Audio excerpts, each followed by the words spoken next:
Welcome to one and all in terms of the Smart Wintering event that's being delivered in collaboration with Beef and Lamb and DairyNZ, and also in conjunction with your local regional council. So if you're calling in from Otago, we've had some input from the Otago Regional Council, and the same with Southland. Environment Southland has also contributed to some of the content being delivered today.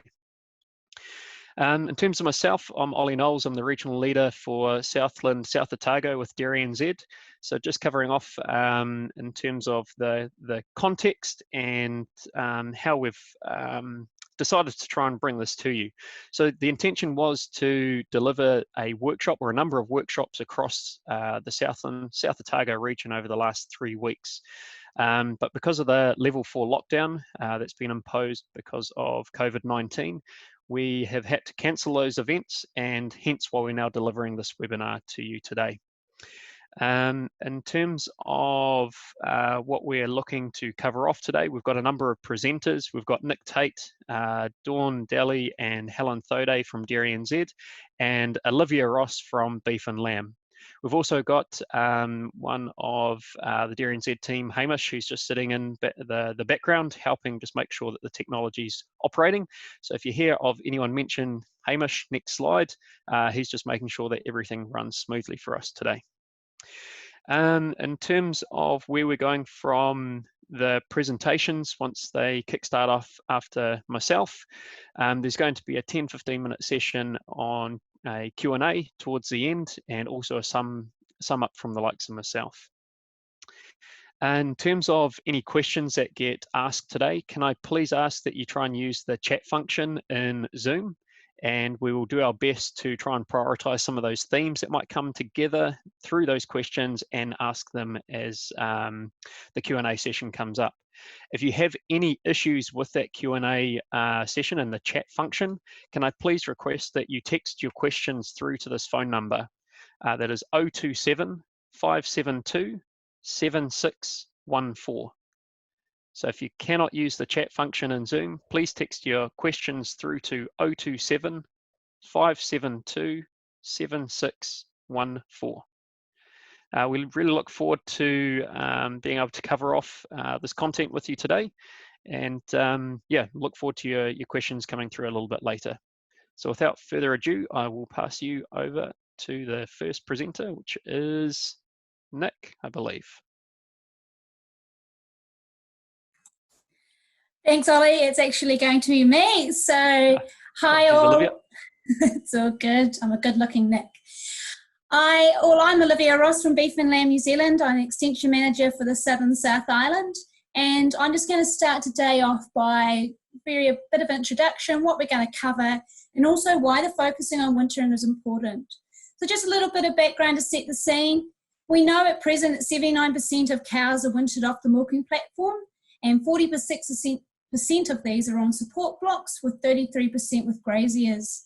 And that generally means that 9 out of 10 sheep and beef operations are spending at least $16 per hectare on winter crop, which is about 86% of sheep and beef farms. So it's not only important that we get wintering right from an animal welfare and public perception point of view, but also from a financial point of view.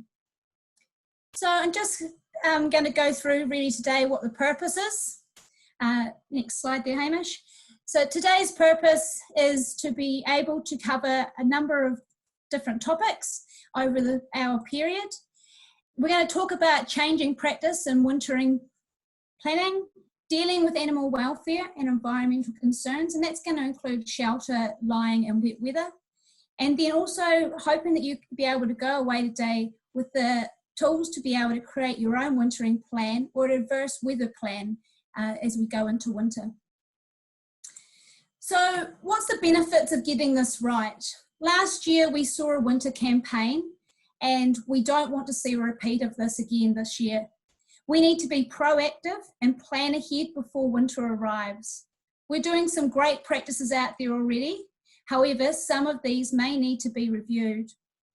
From an environmental perspective, understanding our obligations and your local council's expectations are really important, and Nick Tate from DairyNZ is going to cover this in the next section. It's a real timely reminder now as we head into winter too, to ensure that you've actually done some feed planning, and it's really essential that you do this. Measure. Do a feed budget through to spring. Calculate what's your availability versus your demand. Don't just take assumptions. Get out there and actually physically measure.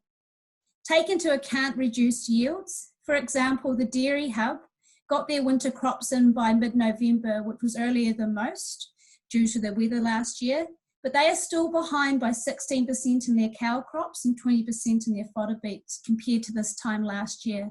So take this into consideration when you're doing your feed planning. It's now a really good time to contact your graziers or herd owners as well and check that you're both working on the same understanding of your demands and availability. Don't assume. Communication is really key. Is if you need to make changes, now is better than when that truck is rolling up the drive to collect your stock. Risk plans. Do you have them in place as a business? What happens if you've got more stock on than you initially planned, which a number of you do at present due to the COVID-19 and the processing and selling restrictions? And what happens if the weather becomes colder quicker?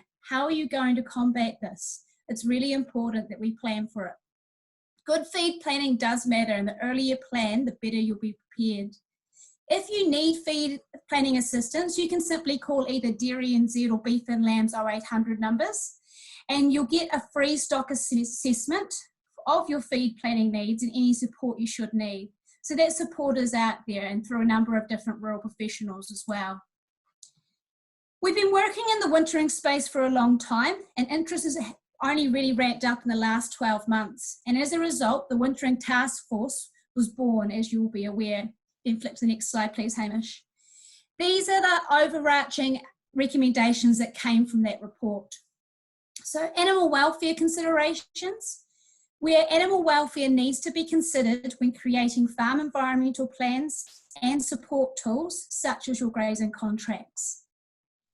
Farmers continuing to receive support to implement good management practice, and well done, you're all on this call today, so we're ticking that one. An intensive winter grazing group has also been established.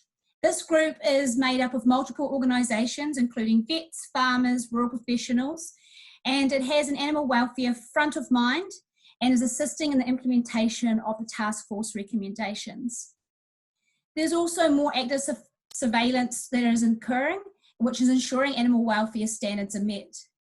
There are two main risks we see with winter cropping, and that's that animals can get sick from changing their diet from pasture to crop too quickly, and paddocks can quickly get muddy during the long wet periods. And these problems become animal welfare issues. So think about how you can best minimise these risks on your operations. Every operation will be different. But there has been some positives. We've seen some positive change and progress over recent years. Back fencing and portable troughs have made significant progress. There's been increased awareness of buffering zones and critical source areas. And there's been increased communication, which hopefully you guys have been seeing out there from industry. And you guys have also had a proactive approach to wintering along with everybody else. And this was really seen recently with cultivation flights that were undertaken by Environment Southland earlier in the year. From the vast area they covered, there was only a small number of properties that they were going to follow up with. And they believe these were more from an educational point of view rather than a policy. So that's really good. So give yourselves all a pat on the back or an extra chocky bicky today. So just to finish off with this little section is in regards to, you need to address those wintering concerns now. There has been some new resources created in conjunction with rural professionals and farmers to ensure wintering is looked at as an 18-month process. There is a number of great resources available with both DairyNZ and Beef and Lamb's websites, and these are available by request. You can either contact your local extension managers at Beef and Lamb or your local DairyNZ consulting officers, or just get on the websites there and have a look. So I'm now going to hand over to Nick Tate from DairyNZ. He's going to take you through environmental good management practice and the regulations you need to be aware of. So thanks all, and over to you, Nick. Thanks, Olivia. So my name's Nicholas Tate. I am the Southern Wintering Project Lead for DairyNZ. And as Olivia said, I'm just going to go over a few areas of good management practice, particularly for the environment, and what do those benefits look like and things like that, and then cover off a bit of the regulation. So the first area I really want to talk to is, our first good management area is really around buffer areas. So, and that comprises of two areas, which are critical source areas and waterway buffers. So critical source areas and waterways are one of the most effective good management practices that only really require planning. So critical source areas are those areas in the paddock that accumulate water and nutrients during rainfall, those swales, those depression areas. What we're saying around good management practice is it's ideally better if you leave these areas uncultivated and in grass. So part of that planning is really important for them. But we understand that some of you may have planted these in crop already. So for that, what we're saying is save those areas, let them be as sort of a natural sort of a filter for any overland flow that might happen as a last bite when you can graze them in really dry conditions. So having buffers to those critical source areas is really important to limit that overland flow. In terms of waterway buffers, what we're saying is, in terms of a good management practice, is really think about your buffer zone towards those waterways. A minimum of 5 metres and having stock excluded from that is really important to act as that filter. And if your slope does increase leading into those waterways or critical source areas, then think about your buffer distances there. They should increase as well. And that's so that we do limit any losses in soil and nutrients from the paddock, and we actually provide a buffer to waterways and reduce any of that overland flow of nutrients and soil that might happen. The second good management area I want to cover off is really around strategic directional grazing. And many of you have probably heard of this. It really talks to top to bottom grazing the crop. And that's once again to provide that buffer that can, for the crop, that can absorb or infiltrate any overland flow. Now, some of you may be saying that top to bottom doesn't work in my situation, and we do understand that every paddock is unique and challenging, but there's many different ways to look at this, and it's really around focusing on trying to graze towards those critical source areas or waterways to provide that buffer and that crop buffer.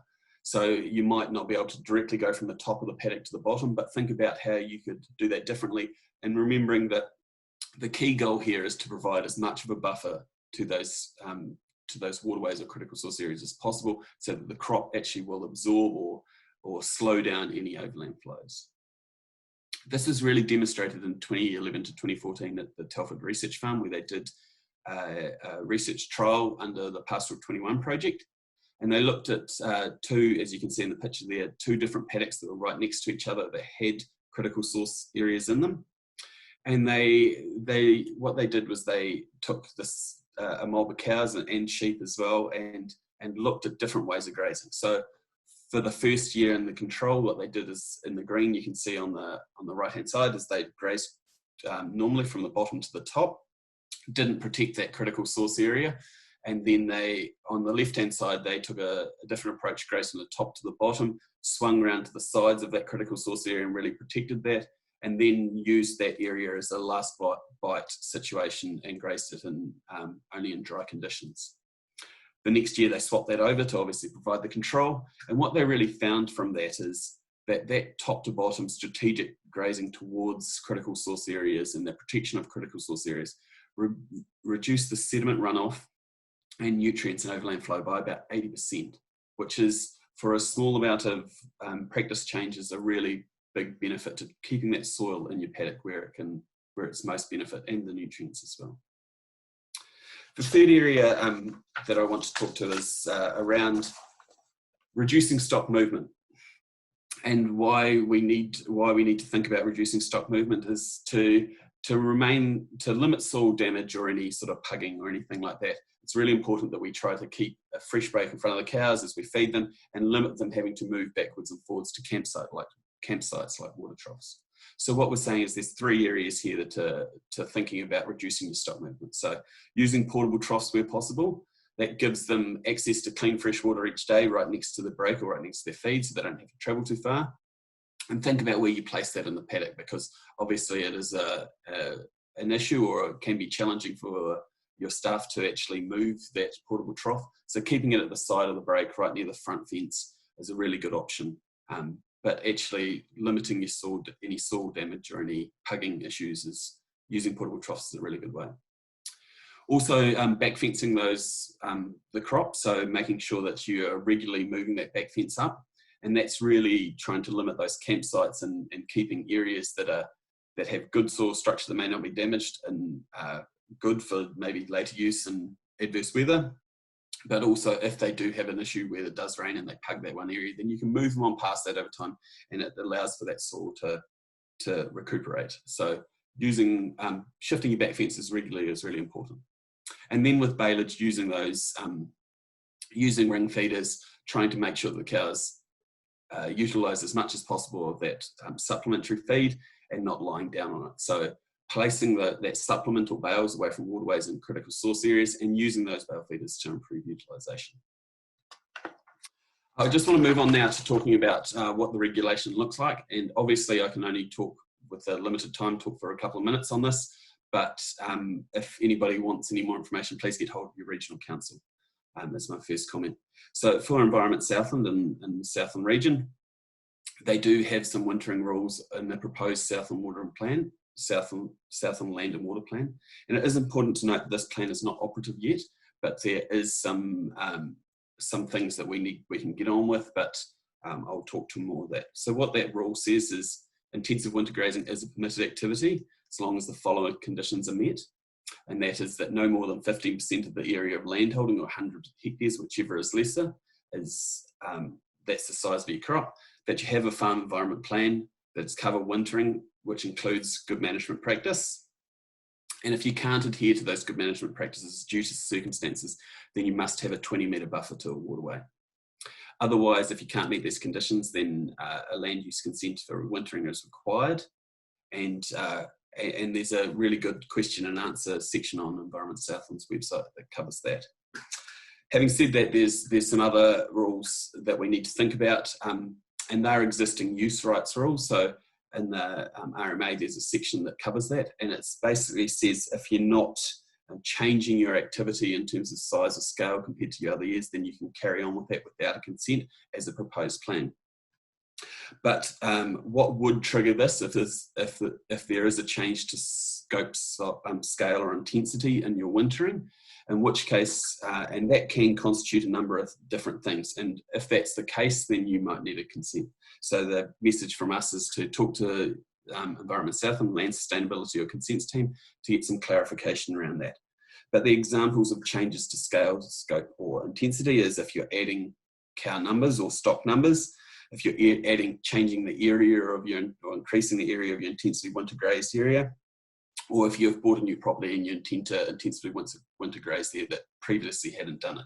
So those would constitute a change to intensity. So making sure that you have that conversation with Environment Southland and they'll guide you through that. But they do understand also that this is unprecedented times with issues around getting stock off farm to the meat processors. So have a chat to them and they can help you step you through that. Obviously, for those farmers that are in Otago, Otago Regional Council also has some regulations. So they are less prescriptive, but they do talk to some of the same things. So they currently have an Otago Regional Water Plan, and it has 2 areas that covers intensive winter grazing. The first is really talks to sediment management, and what it says is you must have a measure in place where there is disturbed land. And disturbed land does constitute winter grazing or cultivation or anything like that. And what they say is that measure can be farm specific. So anything like a buffer zone or a protection of a critical source area or protecting waterways, those are measures that they talk to. So that's what they're kind of talking about there. They also, for any stock that might have access to waterways, what they say is there can be no slumping, pugging or erosion of the stream bank, and that there's no change in visual colour or clarity to the waterway. So they're more effects-based in the way that they approach that. Having said that, they also do have a notified plan change that's coming up in May, and that does have more prescriptive rules in it that they've only just announced around intensive winter grazing. And they say, very similar to Southland, that intensive winter grazing is a permitted activity provided the area is less than 10% or 100 hectares of the total landholding. that there's no grazing of critical source areas, top to bottom grazing, and the buffer zone of 10 metres to waterways. Otherwise, consent could be required. Having said that, this is just start of a plan change, so there's obviously going to be appeals and a legal process, and they are still subject to those existing use rights rules where if there's no change and it's still a proposed plan, then you can carry on. No change to scale or intensity, then you can operate under those existing use rights. So that's about it for me. I'll pass now over to Helen Thode, our Animal Care Team Leader, to talk more about planning winter for livestock. Thanks, Nick. So my name is Helen. I manage the Animal Care Team at DairyNZ and sit on the Wintering Action Group. I've wintered dairy cows in Canterbury. I've been a shepherdess in the UK and the Falkland Islands, where in the Falklands we break-fed some of the first swede crops in peat of a pH of 4, where the gumboot test was very much, are they on or are they off? Where it was so boggy we regularly lost machinery and livestock. Between practical stints, I have worked with all species, helping farmers consider improving animal welfare in whatever the hot topic is.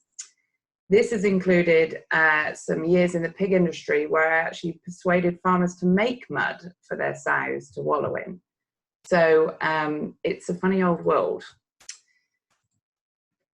When you think you have everything sorted in terms of farm management, it's very hard to think differently or recognise gaps that might need to be improved.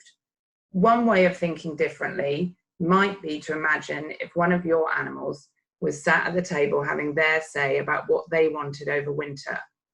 Livestock should be a factor in our decision making because as experienced farmers, we understand how life is for them in our wintering systems. If you take nothing else from my part, then just thinking about what your stock might ask for during winter is one key takeaway message. As Olivia said, last year there were photos taken of wintering practices that highlighted to the minister the conditions some animals were experiencing. This prompted the minister to form a group to provide some advice around improving our wintering practices. There were 7 main animal care factors that came out as recommendations from the task force. Today, I will highlight 3 of these. These are the 3 that farmers I spoke to thought were the most common challenges. We have 44 days until the 1st of June. So what can we do between now and then with so many other farm jobs to do and current COVID-related issues? So we'll look at some of the smallest steps we can take to ensure we address these risks of any of these task force challenges occurring on farm and provide our stock with the best winter experience we can. For what we typically think as an adverse event, such as a snowstorm, we need to think about our previous experiences. Our knowledge is based on our total sum of experiences, including our mistakes. When I was a shepherdess in the Falkland Islands, after coming from the flat south of England Downs farming, I had never experienced a snow smothering event. My knowledge increased steeply after losing tens of sheep.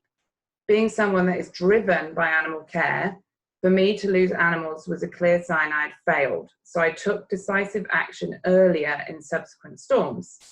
I didn't want to feel that feeling of failure again.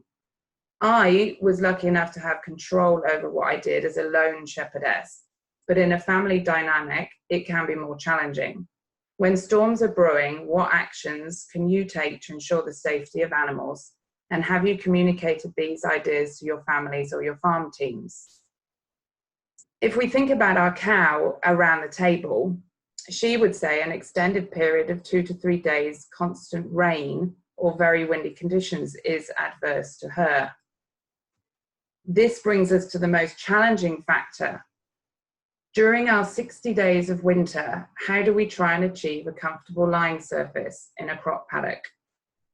Depending on your soil type, you may not have to do anything extra. The paddock may naturally provide drier areas that animals will use to sit down on. Most farmers we have spoken to fall into 2 camps: in paddock options to maintain a suitable lying surface, or out of paddock options to provide a suitable lying surface. We will be discussing these on an additional meeting nearer winter with a couple of farmers who adopt in and out of paddock options. In the next couple of weeks, can you self-identify as an in paddock or out of paddock kind of farmer? If you have previously done very little to address times when soil structure has collapsed into sludge for more than a few days, do you have any options out of paddock, or would you see yourself more as an in paddock management option? In the additional meeting that Ashley and I will be running, we will look at more of the research that shows how strongly cows value lying down and how you can read the cows, the weather, and the paddock to triangulate your reason for making a decision to alter management. Birthing on mud affects the health of dam and offspring, and frankly, it's a frustration for the whole team. The first question here is, what do you normally do? Is this an issue for you, particularly if you're a grazier and the caretaker of other people's stock? Using timed pregnancy diagnosis data is useful here. Many farmers split mobs by calving date and also body condition score if you've got a big enough group. However, with feed shortages expected, will the body condition score of your herd be more variable than usual, and therefore getting cows up to condition in the first half of winter will be the aim, and therefore remobbing into calving date comes after? The reality is, if you feed fodder beet and don't have pregnancy data, you will need to commit time to allow everyone in the team, including yourself, to pay attention to detail. This will mean, as a leader, you will need to bring the team together and go through how you will address this vigilance. We are all busy people, so what are the smallest things you can do around these three areas this week? Adverse weather. Maybe sit down with your family or your team and look how you dealt with the last big adverse event. Was it really stressful? What do you remember, and what could you learn? Comfortable lying. The first step is to do a stock take of all your available options and decide if they are any improvement on a muddy paddock. If not, then within paddock is your most likely farm strategy. Next step, listen out for our animal care meeting, or maybe even call your neighbour and ask them what they do. Birthing on crop. If you have timed pregnancy data, where is the data? If you don't have calving dates, what else can you do to ensure prompt drafting of cows? Was this method successful last year? Thanks for listening. I hope it has been of some use to consider the areas of risk and commit to one small action you can take in the next 44 days that may have a big flow-on effect for animal care over winter. And now I will pass you over to Dawn. Thank you, Helen. What I'm going to do, my name's Dawn Daly. I'm a senior scientist with DairyNZ based in Canterbury, but for the last 10 or so years have been involved in research projects around wintering and also farm system design in Southland and South Otago. And currently I'm leading the farm systems implementation at the Southern Dairy Hub and a couple of projects relating to fodder beet feeding.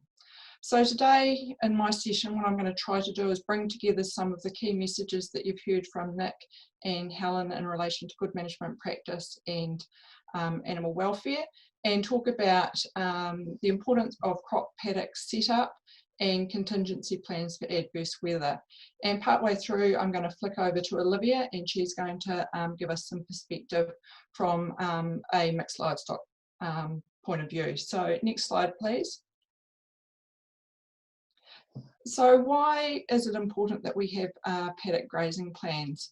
Well, first of all, it helps to set wintering expectations. And if you can do this with your team, it means that everybody's on the same page and they know what success is going to look like for your farm. It also helps the team to understand the why that you do things in a particular way on your farm. So we know there's lots of different systems out there and everybody does things slightly differently. So understanding the why for your farm means that they'll be in a better position to make informed decisions if things are going off plan. Also, by having individual paddock grazing plans, you can identify and highlight the risks of specific paddocks. So if I think about the Southern Dairy Hub, we winter on both our upper terrace and also on our lower flats. We know that the soil type on our lower terrace or lower the flats is heavier. We have a number of paddocks with critical source areas, and also we have a waterway that runs through the middle. So those paddocks have quite different risks in terms of implementation of grazing compared with the ones on our upper terrace. The other thing with having these paddock grazing plans is that it allows you to discuss and plan for the adverse weather events and think about some of those things that Helen's just highlighted in relation to animal welfare. And I guess the overall objective is really looking at maximising the chances of achieving your spring, calving and lambing targets. So what I'm going to go through, next slide, thanks Hamish, is just the key factors to consider in the plan, and it's really bringing together the things that Nick and Helen have talked about into a concise form and sharing it with the team or developing it with the team. So all of what I'm going to talk about is in the recently released break-fed wintering resource. It's an update of our successful crop and pasture wintering material that's been out there previously. So in terms of the plan, thinking about your critical source areas and waterways, putting them in on your map. Then with that, you can look at your grazing direction and how you can utilise any shelter, where your bales are going to be placed, how you're going to manage your portable troughs, and alongside the back fencing, and then also looking at what access points you've got to the paddock, and do you have specific access points for people, animals and vehicles. So we'll just move on and look at what the resources are that you need to develop this plan. So there's not actually a lot of resource required. Either a farm map or within the break-fed wintering guide, there are some resource templates that you can use if you don't have a farm map. You need some writing material, pens or pencils, the farm team and some dedicated time. So what you may choose to do is, if you've got a number of paddocks on your farm and you've got a few in your team, maybe give each member of the team a paddock to go away and do the initial plan for, and then come back as a group and decide and discuss what everybody's come up with. One of the things that we've found valuable at the Southern Dairy Hub is using Google Maps over our farm map, and from there we can pick up sometimes some more subtle critical source areas that we might need to deal with. They might not be wet when they're in grass, but potentially can be a challenge when they're in crop. So yeah, just get your farm team involved and start documenting how you're planning on grazing those paddocks. Next slide, thanks Hamish. The other thing with developing those paddock plans is thinking about your how that fits with your adverse weather contingency plan. So Helen's highlighted some of these aspects already. So from the animal welfare perspective, the plan needs to consider access to shelter. So where have you got those opportunities? What does the your lying surface look like? And also the access to feed, so and potentially having additional feed available for periods of adverse events. From an environmental perspective, we need to take into consideration your soil type and what that looks like after 2 or 3 days of heavy rain and wet weather. Looking at any areas that may become larger risk in terms of runoff into surface waterways, and in particular any flooding risk that there might be as well. And the third area for our contingency plan to consider is around people and safety. So having developed the plan, is everybody on board with it, and how easy is it to implement when that event may arise? how can you keep your people safe and being able to access the paddocks and the animals through that period of time. And for snow events, keeping particularly animals safe if we lose power during that event. So we'll just move on and look at some of the factors or things that you can consider in terms of an adverse plan for cattle. So thanks, Hamish. So in terms of contingency plan for cattle, some of the options, well, initially we need to think about in the feed budgeting process, having that additional feed on hand for that period of time. So recommendation is having an extra 10% there. Looking at options to increase the area available through that adverse event. So that might be by giving an extra break of crop. We need to be mindful with fodder beat and depending on what the allocation level is, that may not be a feasible option without risking animal health issues. However, there may be instances where actually taking your back fence further away from the crop face may allow the animals to access some drier areas that they've already been through and give them more space to spread out and find those better areas. When you're developing your paddock grazing plan, looking at is there opportunity to save crop in a drier, lower risk part of the paddock, maybe a week's worth of feed there that you can bring animals back to if necessary. Or, as I mentioned earlier, what we look at the Southern Dairy Hub is the opportunity to bring animals off our heavier soils onto drier, lower risk paddocks up on the upper terrace. If you're looking at out of paddock options, there might be opportunity to stand off in laneways or yards or some rough grass areas, but it's important to remember that cows don't particularly, or animals don't particularly like lying on hard concrete surfaces, so that's really a short-term solution. And there are some maybe opportunity to use some safe tree blocks. When I say safe tree blocks, probably not a good idea to have your pregnant animals in areas with Makakarpa, but there might be some pine plantations you can use. So now I'm going to hand over to Olivia, who's going to go through what you might need to consider differently from a sheep perspective. Thanks for that, Dawn.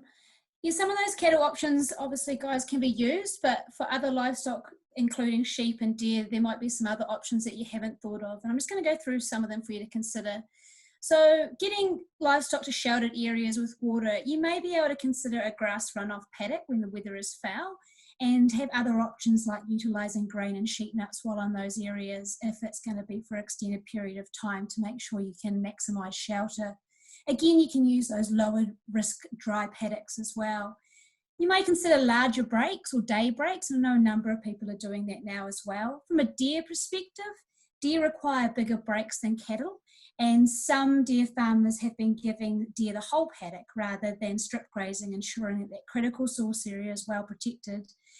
The back fencing of deer can increase stress, which can result in fence pacing, so it's best to probably avoid that if possible. But each situation, again, is going to be different.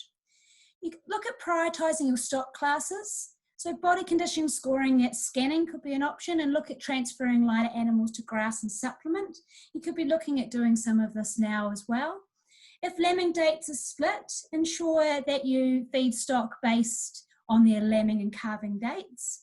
And if you winter shear, and I'm sure I don't need to tell you, but the shearing increases feed demand, and freshly shorn sheep are at higher risk in bad weather. So make sure that you're considering the use of cover combs to reduce that risk. Lifters may be needed as well, depending on the season, and reduce that risk by just shearing one full shed at a time and having a 3-day gap between, especially if that weather is really unpredictable. So that pretty much covers it there, Dawn, so I'll just head back to you. Thanks for that, Olivia. So just a few other factors to consider in terms of your adverse weather plan. Does all the team know when and how to implement that plan? That's really important if you're maybe the key decision maker and you're going to be off farm for a period of time. So having some clear triggers as to when that plan is enacted is really important. We need to consider the crop type that the animals are grazing as well, and can you keep feeding it during the adverse weather event. This is particularly important for fodder beet, where we know it's really important that animals are transitioned onto the crop and have a consistent diet. So if you're pulling them off and they're off for more than a couple of days, then you would need to have some retransitioning factored into your plan, or an alternative might be to have some lifted fodder beet that you can give them in that out of paddock area so they stay on that diet through that period. Thinking about the impact of a decreased feed utilisation during those adverse events on intake, and how you're going to manage making sure that your animals are getting enough feed through that period of time. And as I've mentioned previously, thinking about your access in and out of paddocks for stock and people. If you do have to move your stock out and maybe the gateway's not looking the best, are there options to drop fences and move them out over a bigger area? We acknowledge that it's pretty difficult to completely mitigate the conditions, but by having a plan, you can definitely look at options to minimise the impact. So just in terms of finishing up, by sitting down, taking some time and developing these plans, it's a really great opportunity to set clear expectations around what success looks like for wintering on your property. By involving the team in the process, they can understand the why behind the activities and tasks that they're going out and doing on a daily basis, and why it might be different between paddocks on the property. I'd encourage you to steal with pride any ideas from your farming colleagues. As Helen mentioned, people do have lots of really good ideas and are doing things differently. So just talk to your neighbours and others and find out what they're doing, especially in terms of the adverse weather. And I guess really encourage that doing something is better than doing nothing, and real value in that plan and everybody being on the same page at the start of winter. So just want to finish off with a quote from Napoleon that says, "Plan your work and work your plan."